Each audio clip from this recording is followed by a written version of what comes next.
ಶಾಂತಿ. ಮುರಳಿಯ ದಿನಾಂಕ 25/4/2026. ಪ್ರಾತಃ ಮುರಳಿ ಬಾಬ್ದಾದ ಮಧುಬನ. ತಂದೆ ತಿಳಿಸುತ್ತಾರೆ, ಮಧುರ ಮಕ್ಕಳೇ, ತಂದೆ ದೂರ ದೇಶದಿಂದ ಬಂದಿದ್ದಾರೆ. ತಾವು ಮಕ್ಕಳಿಗಾಗಿ ಹೊಸ ರಾಜ್ಯವನ್ನು ಸ್ಥಾಪನೆ ಮಾಡಲು ತಾವು ಈಗ ಸ್ವರ್ಗಕ್ಕೆ ಯೋಗ್ಯರಾಗುತ್ತಿದ್ದೀರಾ. ಪ್ರಶ್ನೆ: ಯಾವ ಮಕ್ಕಳಿಗೆ ಶಿವ ತಂದೆಯಲ್ಲಿ ಅಟೂಟವಾದಂತಹ ನಿಶ್ಚಯವಿರುವುದು, ಅಂತಹ ಮಕ್ಕಳ ಗುರುತುಗಳು ಏನಾಗಿರುತ್ತೆ? ಉತ್ತರ: ಅವರು ಕಣ್ಣು ಮುಚ್ಚಿಕೊಂಡು ಬಾಬಾರವರ ಶ್ರೀಮತದಂತೆ ನಡೆಯುತ್ತಿರುತ್ತಾರೆ. ಏನೂ ಆಜ್ಞೆ ಬಾಬಾರವರಿಂದ ಸಿಕ್ಕಿದ್ರೂ ಕಣ್ಣು ಮುಚ್ಚಿಕೊಂಡು ಅದರಂತೆ ನಡೀತಿರ್ತಾರೆ. ಎಂದಿಗೂ ವಿಚಾರವೂ ಸಹ ಬರುವುದಿಲ್ಲ, ಇದರಲ್ಲಿ ಏನಾದರೂ ನಷ್ಟ ಆಗಿಬಿಟ್ರೆ ಯಾವುದು ನಷ್ಟ ಆಗಬಾರ್ದು ಅನ್ನುವ ವಿಚಾರವೂ ಬರುವುದಿಲ್ಲ. ಏಕೆಂದರೆ ಅಂತಹ ನಿಶ್ಚಯ ಬುದ್ಧಿ ಉಳ್ಳ ಮಕ್ಕಳ ಜವಾಬ್ದಾರ ತಂದೆಯಾಗಿದ್ದಾರೆ. ಅವರಿಗೆ ನಿಶ್ಚಯದ ಬಲ ಸಿಗುವುದು, ಸ್ಥಿತಿ ಅಚಲ ಅಡೋಲವಾಗಿರುವುದು. ಗೀತೆ: ನೀವೇ ತಾಯಿ, ನೀವೇ ತಂದೆಯಾಗಿದ್ದೀರಾ ಬಾಬಾ. ಓಂ ಶಾಂತಿ. ಈ ಮಹಿಮೆ ಯಾರ್ದು ಕೇಳಿದ್ರಿ?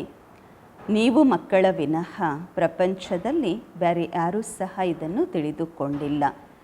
ಇದಾಗಿದೆ ಶ್ರೇಷ್ಠಾತಿ ಶ್ರೇಷ್ಠ ತಂದೆಯ ಮಹಿಮೆ. ಬಾಕಿ ಯಾರ ಮಹಿಮೆ ಮಾಡುತ್ತಾರೆ ಬೇರೆ ಮನುಷ್ಯರದು, ಅದೆಲ್ಲ ವ್ಯರ್ಥ. ಶ್ರೇಷ್ಠಾತಿ ಶ್ರೇಷ್ಠವಾಗಿರುವವರು ಒಬ್ಬ ತಂದೆಯಾಗಿದ್ದಾರೆ. ಆದರೆ ತಂದೆಯ ಪರಿಚಯ ಕೊಡುವವರು ಯಾರು? ತಂದೆ ಸ್ವಯಂ ಬಂದು ಆತ್ಮ ಮತ್ತು ತನ್ನ ಪರಿಚಯವನ್ನು ಕೊಡುತ್ತಾರೆ. ಯಾವುದೇ ಮನುಷ್ಯರಿಗೆ ಆತ್ಮನ ಪರಿಚಯವೂ ಇಲ್ಲ. ಬಲೆ ಹೇಳುತ್ತಾರೆ ಮಹಾನ್ ಆತ್ಮ, ಜೀವ ಆತ್ಮ ಎಂದು. ಯಾವಾಗ ಶರೀರ ಬಿಡುತ್ತಾರೆ ಆಗ ಹೇಳುತ್ತಾರೆ ಆತ್ಮ ಹೊರಟು ಹೋಯಿತೆಂದು. ಶರೀರ ಶವವಾಗುವುದು, ಆತ್ಮ ಅವಿನಾಶಿಯಾಗಿದೆ. ಎಂದಿಗೂ ಸಹ ಆತ್ಮ ವಿನಾಶವಾಗುವುದಿಲ್ಲ, ಸಮಾಪ್ತಿಯಾಗುವುದಿಲ್ಲ. ಆತ್ಮ ಏನು ನಕ್ಷತ್ರದಂತೆ ಇದೆ, ಅದು ಅತಿ ಸೂಕ್ಷ್ಮವಾಗಿದೆ. ಈ ಸ್ಥೂಲ ನೇತ್ರಗಳಿಂದ ನೋಡಲಾಗುವುದಿಲ್ಲ. ಕರ್ತವ್ಯ ಎಲ್ಲವೂ ಆತ್ಮವೇ ಮಾಡುವುದು. ಆದರೆ ಗಳಿಗೆಗೂ ದೇಹಾಭಿಮಾನದಲ್ಲಿ ಬರುವುದರಿಂದ ಹೇಳುತ್ತಾರೆ ನಾನು ಇಂತಹವರು, ನಾನು ಅಂತಹವರು, ನಾನಿದು ಮಾಡುತ್ತೇನೆ, ಅದು ಮಾಡುತ್ತೇನೆ ಎಂದು. ವಾಸ್ತವದಲ್ಲಿ ಮಾಡುವುದು ಎಲ್ಲ ಆತ್ಮ. ಶರೀರ ಕೇವಲ ಆರ್ಗನ್ಸ್ ಅಷ್ಟೇ, ಕರ್ಮೇಂದ್ರಿಯಗಳಷ್ಟೇ.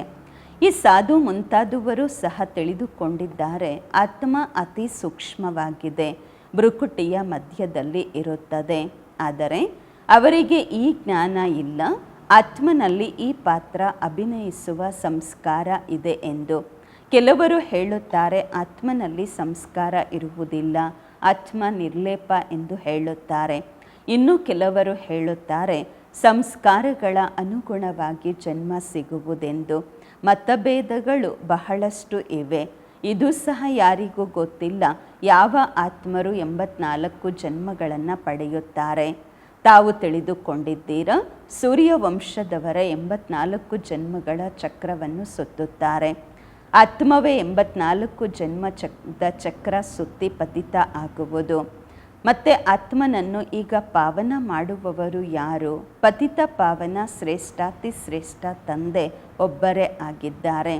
ಅವರ ಮಹಿಮೆ ಎಲ್ಲರಿಗಿಂತ ಶ್ರೇಷ್ಠವಾಗಿದೆ. 84 ಜನ್ಮಗಳನ್ನು ಎಲ್ಲರೂ ಪಡೆಯುವುದಿಲ್ಲ.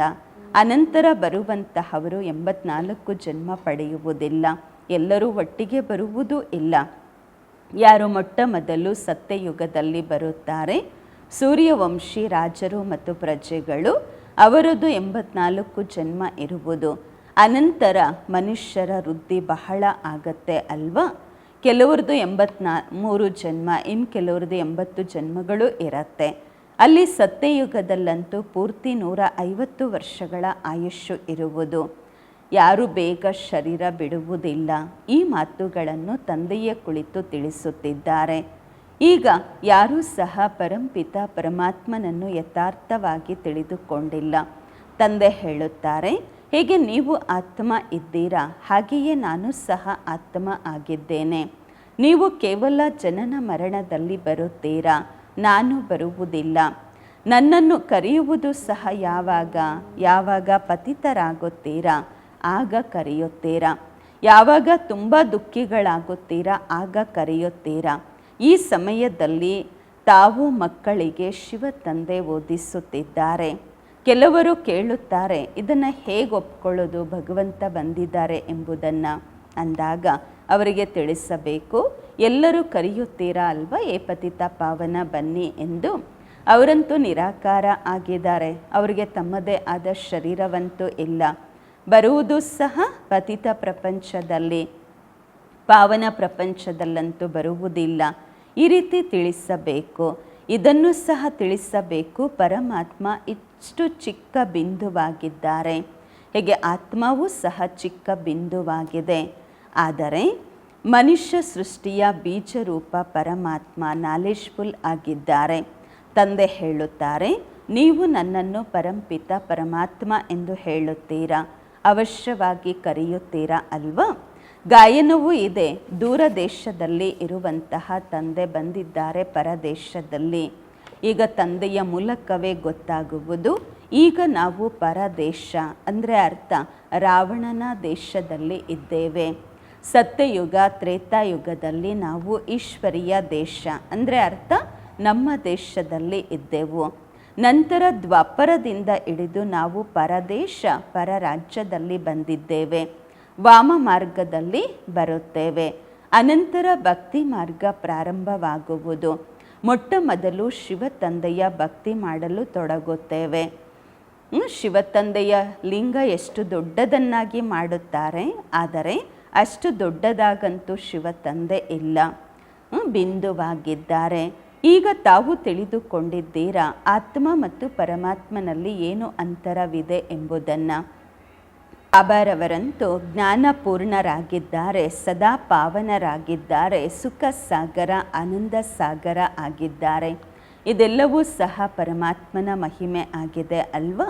ಈಗ ತಂದೆಯನ್ನು ಕರೆಯುತ್ತಾರೆ, ಏ ಪತಿತ ಪಾವನ ಬನ್ನಿ ಎಂದು. ಅವರಾಗಿದ್ದಾರೆ ಪರಂಪಿತ ಪರಮಾತ್ಮ. ಕಲ್ಪಕಲ್ಪವೂ ತಂದೆ ಬರುತ್ತಾರೆ. ದೂರ ದೇಶದಲ್ಲಿರುವಂತಹ ಪ್ರಯಾಣಿಕನನ್ನು ಕರೆಯುತ್ತಾರೆ, ಅವರ ಮಹಿಮೆಯನ್ನು ಗಾಯನ ಮಾಡುತ್ತಾರೆ. ಬ್ರಹ್ಮ ಸರಸ್ವತಿಯನ್ನು ಕರೆಯುವುದಿಲ್ಲ, ನಿರಾಕಾರ ಪರಮಾತ್ಮನನ್ನು ಎಲ್ಲರೂ ಕರೆಯುತ್ತಾರೆ.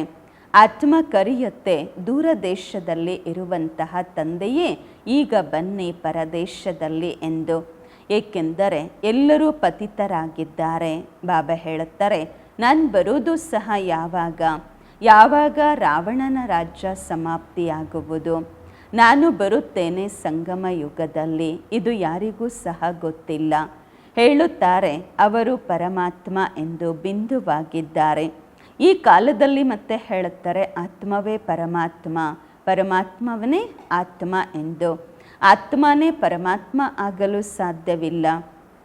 ಆತ್ಮ ಪರಮಾತ್ಮ ಬೇರೆ ಬೇರೆಯಾಗಿದ್ದಾರೆ. ರೂಪ ಆತ್ಮ ಪರಮಾತ್ಮ ಇಬ್ಬರದು ಒಂದೇ ಸಮಾನ ಇದೆ. ಆದರೆ ಆತ್ಮ ಪತಿತ ಆಗುವುದು 84 ಜನ್ಮಗಳ ಪಾತ್ರವನ್ನು ಅಭಿನಯಿಸಬೇಕಾಗುವುದು. ಪರಮಾತ್ಮ ಜನನ ಮರಣ ರಹಿತ ಆಗಿದ್ದಾರೆ. ಒಂದು ವೇಳೆ ಆತ್ಮನೇ ಪರಮಾತ್ಮ ಎಂದು ಹೇಳುವುದಾದರೆ ಏನು ಸತೋಪ್ರಧಾನ ಪರಮಾತ್ಮ ತಮೋಪ್ರಧಾನ ಪರಮಾತ್ಮ ಅಂತ ಹೇಳ್ತೀವ, ಅವ್ರು ಸತೋಪ್ರಧಾನ ತಮೋಪ್ರಧಾನ ಆಗ್ತಾರ? ಇಲ್ಲ, ಅವರಿರೋದೇ ಸದಾ ಸತೋಪ್ರಧಾನ, ಸದಾ ಪರಮ ಪಾವನ ತಂದೆ ಇರುವಂತಹದ್ದು. ಅವರಂತೂ ತಮೋಪ್ರಧಾನದಲ್ಲಿ ಬರುವುದಿಲ್ಲ. ತಂದೆ ಹೇಳುತ್ತಾರೆ, ನಾನು ಬರುತ್ತೇನೆ ಸರ್ವ ಆತ್ಮಗಳ ಸರ್ವಿಸ್ ಮಾಡಲು. ನನ್ನ ಜನ್ಮ ಎಂದು ಹೇಳುವುದಿಲ್ಲ. ನಾನು ಬರುವುದೇ ನರಕವಾಸಿಗಳನ್ನು ಸ್ವರ್ಗವಾಸಿಗಳನ್ನಾಗಿ ಮಾಡಲು. ಪರದೇಶದಲ್ಲಿ ಬರುತ್ತೇನೆ, ಸ್ವರ್ಗವನ್ನು ಸ್ಥಾಪನೆ ಮಾಡಲು. ತಂದೆಯೇ ಬಂದು ಸ್ವರ್ಗದ ಸ್ಥಾಪನೆಯನ್ನು ಮಾಡಿ ನಮ್ಮೆಲ್ಲರನ್ನ ಯೋಗ್ಯರನ್ನಾಗಿ ಮಾಡುತ್ತಾರೆ. ಇದನ್ನು ಸಹ ತಿಳಿಸಲಾಗುವುದು. ಅನ್ಯ ಆತ್ಮರ ಪಾತ್ರ ತಮ್ಮದೇ ಆಗಿದೆ. ಪರಮಾತ್ಮ ಜನನ ಮರಣ ರಹಿತ ಆಗಿದ್ದಾರೆ. ಅವ್ರು ಬರ್ತಾರೆ ಅವಶ್ಯವಾಗಿ.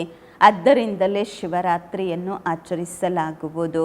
ಆದರೆ ಅವರು ಯಾವಾಗ ಬರುತ್ತಾರೆ ಎಂಬುದು ಯಾರಿಗೂ ಗೊತ್ತಿಲ್ಲ.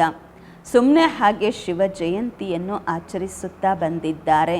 ಅವಶ್ಯವಾಗಿ ತಂದೆ ಸಂಗಮದಲ್ಲೇ ಬರ್ತಾರೆ ಸ್ವರ್ಗ ಸ್ಥಾಪನೆ ಮಾಡಲು. ಪತಿತರನ್ನು ಪಾವನರನ್ನಾಗಿ ಮಾಡಲು ಅವಶ್ಯವಾಗಿ ಸಂಗಮದಲ್ಲಿ ಬರ್ತಾರೆ ಅಲ್ವಾ. ಪಾವನ ಸೃಷ್ಟಿಯಾಗಿದೆ ಸ್ವರ್ಗ. ಹೇಳುತ್ತಾರೆ ಪತಿತ ಪಾವನ ಬನ್ನಿ ಎಂದು. ಮತ್ತು ಅವಶ್ಯವಾಗಿ ಪತಿತ ಪ್ರಪಂಚದ ವಿನಾಶದ ಸಮಯವಿದ್ದಾಗಲೇ ಕರೆಯುವುದು. ಆಗಲೇ ಪಾವನ ಪ್ರಪಂಚದ ಸ್ಥಾಪನೆ ಮಾಡುತ್ತಾರೆ. ಯುಗ ಯುಗದಲ್ಲೂ ತಂದೆ ಬರುವುದಿಲ್ಲ. ತಂದೆ ಹೇಳುತ್ತಾರೆ, ನಾನು ಸಂಗಮ ಯುಗದಲ್ಲಿ ಬಂದು ಪತಿತ ಪ್ರಪಂಚವನ್ನು ಪಾವನ ಮಾಡುತ್ತೇನೆ. ಇದು ಪರದೇಶವಾಗಿದೆ, ರಾವಣನ ರಾಜ್ಯವಾಗಿದೆ. ಆದರೆ ಇದು ಮನುಷ್ಯರು ತಿಳಿದುಕೊಂಡಿಲ್ಲ. ರಾವಣನ ರಾಜ್ಯ ನಡೆಯುತ್ತಿದೆ ಎಂಬುದನ್ನು. ಎಂದಿನಿಂದ ಈ ರಾವಣ ರಾಜ್ಯ ಪ್ರಾರಂಭವಾಯಿತು ಎಂಬುದು ಸಹ ಗೊತ್ತಿಲ್ಲ. ಮೊಟ್ಟ ಮೊದಲು ಮುಖ್ಯ ಮಾತಾಗಿದೆ ಆತ್ಮ ಮತ್ತು ಪರಮಾತ್ಮನ ರಹಸ್ಯವನ್ನು ತಿಳಿಸುವುದು. ಮತ್ತು ತಿಳಿಸಬೇಕು. ಭಗವಂತ ಕಲ್ಪದ ಸಂಗಮದಲ್ಲಿ ಬರುತ್ತಾರೆ ಪಾವನರನ್ನಾಗಿ ಮಾಡಲು. ಈ ಕೆಲಸ ತಂದೆಯದಾಗಿದೆ, ಶ್ರೀಕೃಷ್ಣನದು ಅಲ್ಲ. ಶ್ರೀಕೃಷ್ಣ ಅಂತೂ ಸ್ವಯಮ್ಮೇ 84 ಜನ್ಮಗಳನ್ನು ಪಡೆದು ಕೆಳಗೆ ಬರುತ್ತಾರೆ. ಸೂರ್ಯವಂಶದವರೇ ಮತ್ತೆ ಕೆಳಗೆ ಬರುತ್ತಾರೆ. ವೃಕ್ಷ ಅರ್ಧ ತುಂಬ ತಾಜಾ ಇರತ್ತೆ, ಮತ್ತು ಅರ್ಧ ಹಳೆಯದಾಗತ್ತೆ. ಅಂದರೆ ಸತ್ಯಯುಗ ತ್ರೇತಾಯುಗದಲ್ಲಿ ತಾಜಾ ಇರತ್ತೆ, ದ್ವಾಪರ ಕಲಿಯುಗದಲ್ಲಿ ಬಾಡುತ್ತೆ ಅಲ್ವಾ. ಅನಂತರ ಜಡೀಭೂತ ಅವಸ್ಥೆ ಎಲ್ಲರದ್ದು ಆಗತ್ತೆ. ಕಲ್ಪದ ಆಯುಷ್ಯನ ಬಗ್ಗೆ ಮನುಷ್ಯರಿಗೆ ಗೊತ್ತೇ ಇಲ್ಲ. ಶಾಸ್ತ್ರಗಳಲ್ಲಿ ಬಹಳ ದೊಡ್ಡದಾದಂತಹ ಆಯುಷ್ಯನ್ನು ಬರೆದಿದ್ದಾರೆ. ಇದನ್ನು ತಂದೆಯೇ ಕುಳಿತು ತಿಳಿಸುತ್ತಾರೆ. ಇದರಲ್ಲಿ ಬೇರೆ ಯಾವ ಪ್ರಶ್ನೆಯೂ ಬರಲು ಸಾಧ್ಯವಿಲ್ಲ. ರಚಯಿತ ತಂದೆ ಸತ್ಯವನ್ನೇ ಹೇಳುತ್ತಾರೆ. ನಾವಿಷ್ಟು ಜನ ಬ್ರಹ್ಮ ಕುಮಾರ ಕುಮಾರಿಯರು ಎಲ್ಲರೂ ಒಪ್ಪುತ್ತೇವೆ ಅಂದಾಗ ಅವಶ್ಯವಾಗಿ ಸತ್ಯ ಇದೆ, ಭಗವಂತ ಹೇಳುತ್ತಿದ್ದಾರೆ, ಅದಕ್ಕೆ ಒಪ್ಕೊಳ್ತೇವೆ. ಮುಂದೆ ಹೋಗ್ತಾ ಯಾವಾಗ ಪೂರ್ತಿ ನಿಶ್ಚಯ ಆಗತ್ತೆ ಆಗ ತಿಳ್ಕೊಳ್ತಾರೆ, ಅರ್ಥ ಮಾಡಿಕೊಳ್ತಾರೆ. ಬಾಬಾ ಹೇಳ್ತಾರೆ, ಮೊಟ್ಟ ಮೊದಲು ಮನುಷ್ಯರಿಗೆ ತಿಳಿಸ್ಬೇಕು, ಪರಂಪಿತ ಪರಮಾತ್ಮ ನಿರಾಕಾರ ತಂದೆ ದೂರ ದೇಶದಿಂದ ಬಂದಿದ್ದಾರೆ. ಆದರೆ ಯಾವ ಶರೀರದಲ್ಲಿ ಬಂದಿದ್ದಾರೆ? ಸೂಕ್ಷ್ಮ ವತನದಲ್ಲಿ ಬಂದು ಏನು ಮಾಡುತ್ತಾರೆ? ಅವಶ್ಯವಾಗಿ ಇಲ್ಲಿಯೇ ಬರಬೇಕಾಗುವುದು. ಪ್ರಜಾಪಿತ ಬ್ರಹ್ಮರವರು ಸಹ ಇಲ್ಲಿಯೇ ಬೇಕು. ಬ್ರಹ್ಮ ಯಾರಾಗಿದ್ದಾರೆ ಇದನ್ನು ಸಹ ಕುಳಿತು ತಂದೆಯೇ ತಿಳಿಸುತ್ತಾರೆ. ಯಾರಲ್ಲಿ ಪ್ರವೇಶ ಮಾಡ್ತಾರೆ ಅವರಂತೂ ತಮ್ಮ ಜನ್ಮಗಳನ್ನು ತಿಳಿದುಕೊಂಡಿರಲಿಲ್ಲ. ಅಂದರೆ ಬ್ರಹ್ಮ ಬಾಬರವರು ಸಹ ತಿಳ್ಕೊಂಡಿರಲಿಲ್ಲ. ಅಂದಾಗ ತಾವು ಮಕ್ಕಳು ಹೇಗೆ ತಿಳಿದುಕೊಳ್ಳುತ್ತೀರಾ? ಮಕ್ಕಳು ಸಹ ಯಾವಾಗ ಆಗ್ತೀರಾ? ಯಾವಾಗ ಶಿವ ತಂದೆ ದತ್ತು ಮಾಡಿಕೊಳ್ಳುತ್ತಾರೆ. ಬಾಬಾ ಹೇಳ್ತಾರೆ, ನಾನು ಈ ಸಾಕಾರ ಸಹಿತವಾಗಿ ಬ್ರಹ್ಮ ತಂದೆಯ ಸಹಿತವಾಗಿ ನೀವು ಮಕ್ಕಳಿಗೆ ತಿಳಿಸುತ್ತಿದ್ದೇನೆ. ಏನು ತಾವು ತಮ್ಮ ಜನ್ಮಗಳನ್ನು ಮರೆತಿದ್ದೀರಾ? ಈಗ ಸೃಷ್ಟಿಯ ಚಕ್ರ ಪೂರ್ಣವಾಗಿದೆ, ನಂತರ ಪುನರಾವರ್ತನೆ ಆಗುವುದು. ನಾನು ಬಂದಿದ್ದೇನೆ ಪಾವನರನ್ನಾಗಿ ಮಾಡಲು, ರಾಜಯೋಗವನ್ನು ಕಲಿಸಲು. ಪಾವನರಾಗುವ ಮಾರ್ಗ ಮತ್ಯಾವುದೂ ಇಲ್ಲ. ಒಂದು ವೇಳೆ ಈ ರಹಸ್ಯವನ್ನು ಮನುಷ್ಯರು ತಿಳಿದುಕೊಂಡರೆ ಗಂಗಾ ಸ್ನಾನ ಮಾಡಲು ಮೇಳಗಳಲ್ಲೆಲ್ಲ ಹೋಗಲ್ಲ, ಕುಳಿತುಕೊಂಡು ಚೆನ್ನಾಗಿ ಭಗವಂತನನ್ನು ನೆನಪು ಮಾಡುತ್ತಾರೆ. ಈ ನೀರಿನ ನದಿಗಳಲ್ಲಂತೂ ಸದಾ ಸ್ನಾನ ಮಾಡ್ತಾನೇ ಇರ್ತಾರೆ. ದ್ವಾಪರದಿಂದ ಹಿಡಿದು ಮಾಡ್ತಾನೆ ಬಂದಿದ್ದಾರೆ. ತಿಳ್ಕೊಳ್ತಾರೆ ಗಂಗೆಯಲ್ಲಿ ಮುಳುಗೋದ್ರಿಂದ ಪಾಪ ನಾಶ ಆಗತ್ತೆ ಅಂತ.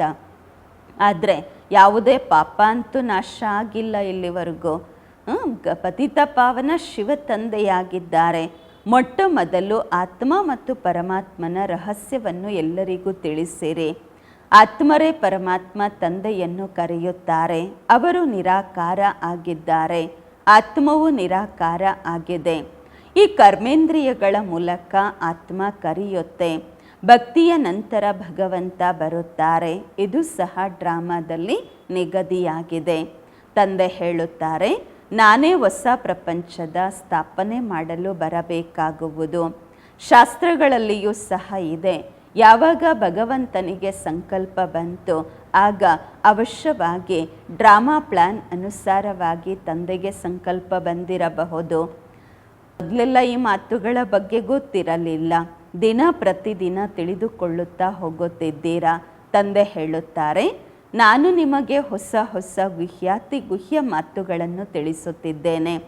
ಕೇಳುತ್ತಾ ಕೇಳುತ್ತಾ ನೀವು ತಿಳಿದುಕೊಳ್ಳುತ್ತಾ ಹೋಗುತ್ತಿದ್ದೀರಾ. ಮೊದಲು ಈ ರೀತಿ ಹೇಳುತ್ತಾ ಇರಲಿಲ್ಲ, ಶಿವ ತಂದೆ ಓದಿಸುತ್ತಿದ್ದಾರೆ ಎಂದು. ಈಗಂತೂ ಒಳ್ಳೆಯ ರೀತಿ ತಿಳಿದುಕೊಂಡಿದ್ದೀರಾ, ಮತ್ತಷ್ಟು ತಿಳಿದುಕೊಳ್ಳಬೇಕಾಗಿದೆ. ಪ್ರತಿನಿತ್ಯ ತಂದೆ ತಿಳಿಸುತ್ತಲೇ ಇರುತ್ತಾರೆ ಹೇಗೆ ಅನ್ಯರಿಗೆ ತಿಳಿಸಬೇಕು. ಮೊಟ್ಟ ಮೊದಲು ಈ ನಿಶ್ಚಯವಾಗಬೇಕು, ಬೇಹದ್ದಿನ ತಂದೆ ತಿಳಿಸುತ್ತಿದ್ದಾರೆ ಅಂದಾಗ ಅವರು ಸತ್ಯವನ್ನೇ ಹೇಳುತ್ತಾರೆ ಅವಶ್ಯವಾಗಿ. ಇದರಲ್ಲಿ ತಬ್ಬಿಬ್ಬಾಗುವಂತಹ ಮಾತೇ ಇಲ್ಲ. ಮಕ್ಕಳು ಕೆಲವರು ಪಕ್ಕಾ ಇದ್ದಾರೆ, ಕೆಲವರು ಕಚ್ಚಾ ಇದ್ದಾರೆ. ಕಚ್ಚಾ ಇರುವಂತಹವರು ಯಾರಿಗೂ ತಿಳಿಸಲಾಗುವುದಿಲ್ಲ. ಇದು ಸಹ ಸ್ಕೂಲ್ ಆಗಿದೆ ಅಲ್ವಾ, ಹೇಗೆ ಶಾಲೆಯಲ್ಲಿ ನಂಬರ್ ವಾರ್ ಇರ್ತಾರೆ. ಅನೇಕರಿಗೆ ಈ ಸಂಶಯ ಬರುತ್ತೆ, ನಾವು ಹೇಗೆ ತಿಳ್ಕೊಳ್ಳೋದು ಪರಂಪಿತ ಪರಮಾತ್ಮ ಬಂದು ಓದಿಸುತ್ತಿದ್ದಾರೆ ಎಂದು. ಏಕೆಂದರೆ ಅವರ ಬುದ್ಧಿಯಲ್ಲಿ ಕೃಷ್ಣನ ಜ್ಞಾನ ಕೊಳುತ್ತಿದೆ, ಕೃಷ್ಣನೇ ಅಂತ ಭಗವಂತನ ಪ್ರತಿಯಾಗಿ ಕುಳಿತುಕೊಂಡಿದೆ. ಈಗ ಪತಿತ ಪ್ರಪಂಚದಲ್ಲಂತೂ ಶ್ರೀಕೃಷ್ಣ ಬರಲು ಸಾಧ್ಯವಿಲ್ಲ. ಅವರಿಗೆ ಇದನ್ನು ಸಿದ್ಧ ಮಾಡಿ ಹೇಳಿ ಪರಂಪಿತ ಪರಮಾತ್ಮ ಬರಬೇಕಾಗತ್ತೆ. ಪತಿತ ಪ್ರಪಂಚ ಮತ್ತು ಪತಿತ ಶರೀರದಲ್ಲಿ ತಂದೆ ಇದನ್ನು ತಿಳಿಸುತ್ತಾರೆ. ಪ್ರತಿಯೊಬ್ಬರದು ತಮ್ಮ ತಮ್ಮದೇ ಬುದ್ಧಿ ಇದೆ. ಕೆಲವರು ತಕ್ಷಣ ತಿಳ್ಕೊಂಡ್ಬಿಡ್ತಾರೆ. ಎಷ್ಟು ಸಾಧ್ಯ ಅಷ್ಟು ಅನ್ಯರಿಗೆ ತಿಳಿಸಬೇಕು. ಎಲ್ಲ ಬ್ರಾಹ್ಮಣರು ಒಂದೇ ಸಮಾನ ಇರುವುದಿಲ್ಲ, ಅಂದರೆ ಬಾಬನ ಮಕ್ಕಳೆಲ್ಲರೂ ಒಂದೇ ಥರ ಇಲ್ಲ. ಆದರೆ ದೇಹಾಭಿಮಾನ ಮಕ್ಕಳಲ್ಲಿ ಬಹಳ ಇದೆ. ಇದನ್ನು ಬಾಬ್ರೂರು ತಿಳ್ಕೊಂಡಿದ್ದಾರೆ, ಮಕ್ಕಳು ನಂಬರ್ ವಾರ್ ಇದ್ದಾರೆ ಎಂದು. ಡೈರೆಕ್ಷನ್ಸ್ ಅಂತೆ ಮಕ್ಕಳು ನಡಿಬೇಕಾಗುವುದು. ದೊಡ್ಡ ತಂದೆ ಏನು ಹೇಳುತ್ತಾರೆ ಅದನ್ನು ಒಪ್ಪಿಕೊಳ್ಳಬೇಕು. ಗುರುಗಳ ಮಾತನ್ನು ಒಪ್ಕೊಳ್ತಾ ಬಂದಿದ್ದೀರಾ ಅಲ್ವಾ. ಈಗ ತಂದೆ ಸ್ವರ್ಗದಲ್ಲಿ ಕರ್ಕೊಂಡು ಹೋಗ್ತಾ ಇದ್ದಾರೆ, ಅವರ ಮಾತನ್ನು ಕಣ್ಣು ಮುಚ್ಚಿಕೊಂಡು ಒಪ್ಕೊಳ್ಬೇಕಾಗಿದೆ. ಆದರೆ ಆ ರೀತಿ ನಿಶ್ಚಯ ಬುದ್ಧಿ ಉಳ್ಳ ಮಕ್ಕಳು ಇಲ್ಲ. ಭಲೆ ನಷ್ಟನೇ ಇರ್ಬೋದು, ಲಾಭನೇ ಇರ್ಬೋದು, ಮಾನ್ಲೇನ ಚಹಿ ಅಂತಾರೆ ಬಾಬಾ. ಒಪ್ಕೊಳ್ಬೇಕಲ್ವ, ಭಗವಂತ ಹೇಳ್ತಿದ್ದಾರೆ ಅಂದರೆ ಕಣ್ಣು ಮುಚ್ಕೊಂಡು ಒಪ್ಕೊಳ್ಬೇಕು.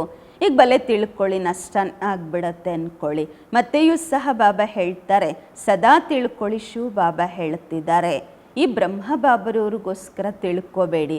ರೆಸ್ಪಾನ್ಸಿಬಲ್ ಶಿವಬಾಬಾ ಆದರು, ಶಿವಬಾಬಾ ಜವಾಬ್ದಾರ ಆದರು ಅಂದಾಗ ಅವ್ರು ಏನು ಹೇಳ್ತಾರೆ ಅದರಂತೆ ಮಾಡ್ತಾ ಹೋಗಿ ಕೇಳಿ ಅಂತಾರೆ ಬಾಬಾ.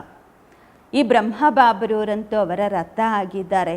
ಶಿವಬಾಬಾ ಸರಿ ಮಾಡ್ತಾರೆ, ಏನು ಏರುಪೇರಾದ್ರೂ ಸಹ. ಶಿವಬಾಬಾ ಹೇಳ್ತಾರೆ ಮಕ್ಕಳೇ ನಾನು ಕೊಡುತ್ತಿದ್ದೇನೆ, ಸದಾ ತಿಳಿದುಕೊಳ್ಳಿ, ಶಿವ ತಂದೆ ಹೇಳುತ್ತಿದ್ದಾರೆ. ಈ ಬೇರೆ ಏನು ತಿಳ್ಕೋಬೇಡಿ. ಕುಚ್ ನೈ ಜಾನ್ತಿ. ಬ್ರಹ್ಮ ಬಾಬರವ್ರಿಗೇನು ಗೊತ್ತಿರಲ್ಲ, ಶಿವಬಾಬಾ ಅವರಲ್ಲಿ ಕುತ್ಕೊಂಡು ಆದೇಶ ಕೊಡ್ತಿರ್ತಾರೆ.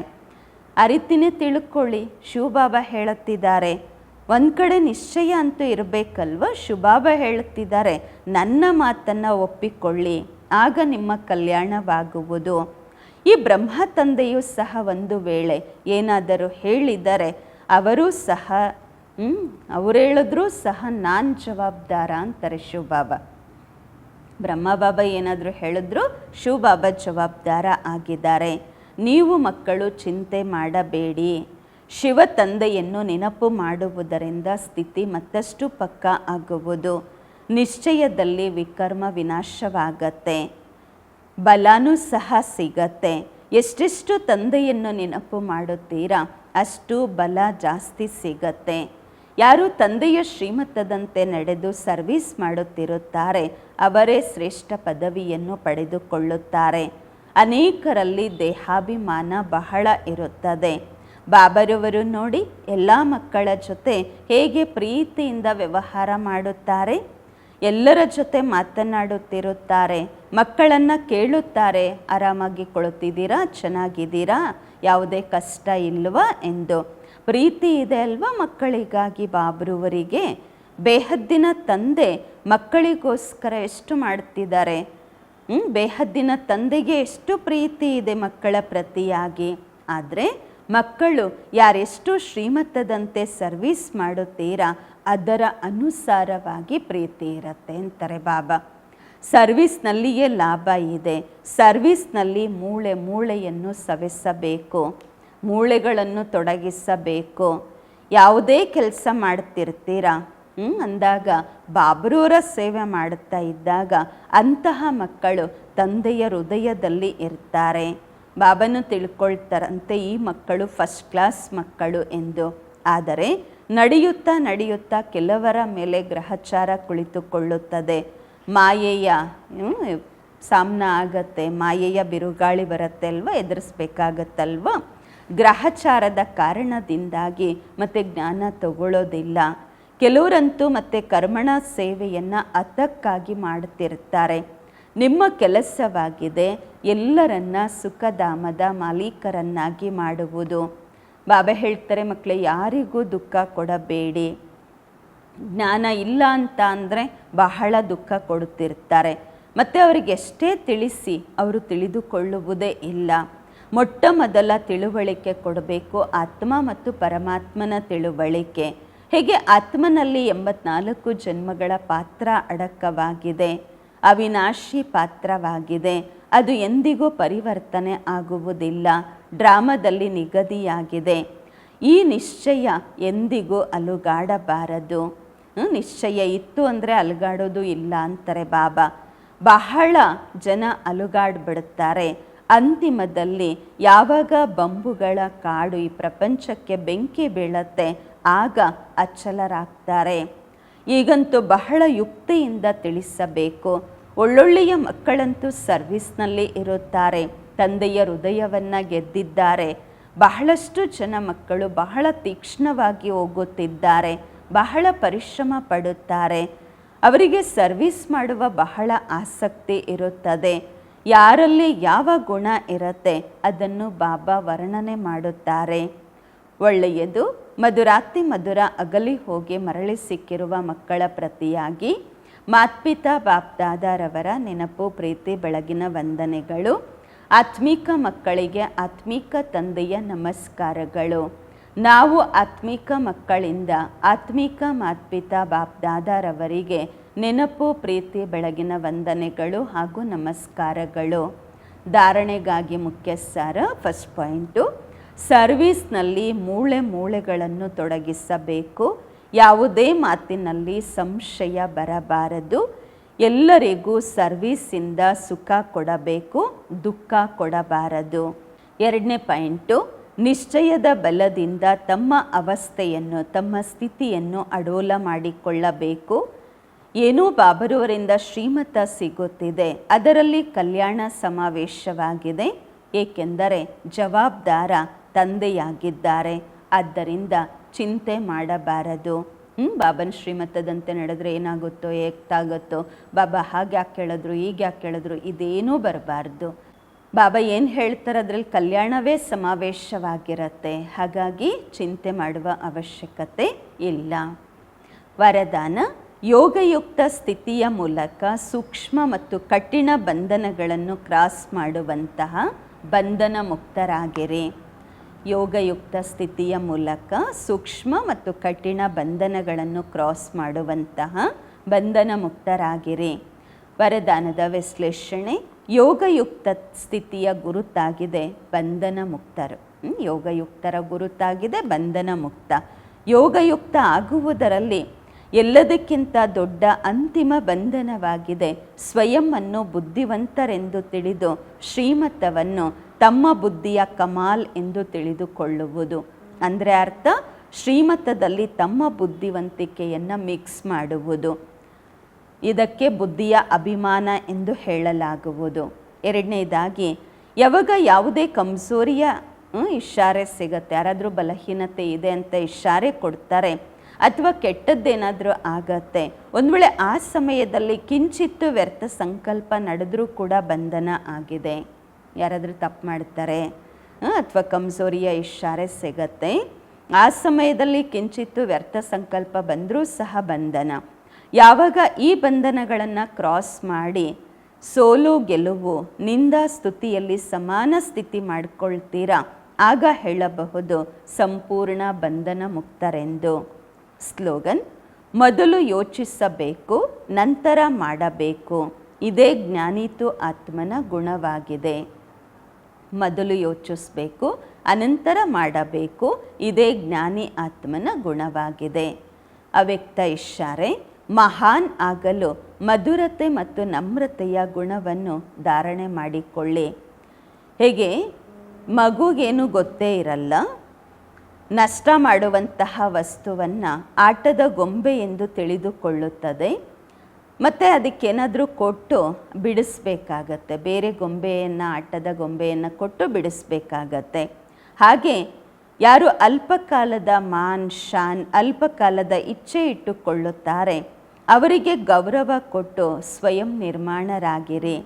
ಆ ಸಮಯದಲ್ಲಿ ಒಂದು ವೇಳೆ ಅವರಿಗೆ ಶಿಕ್ಷಣ ಕೊಟ್ಟರೆ ಘರ್ಷಣೆ ಉಂಟಾಗತ್ತೆ. ಆದ್ದರಿಂದ ಅಂತಹ ಸಂದರ್ಭದಲ್ಲಿ ಯುಕ್ತಿಯುಕ್ತ ನಡತೆಯಿಂದ, ಪರೋಪಕಾರಿಯಾಗಿ, ಕ್ಷಮಾಭಾವದಿಂದ ಗೌರವ ಕೊಟ್ಟು ಮೊದಲು ಅವರನ್ನು ಬುದ್ಧಿವಂತರನ್ನಾಗಿ ಮಾಡಿರಿ.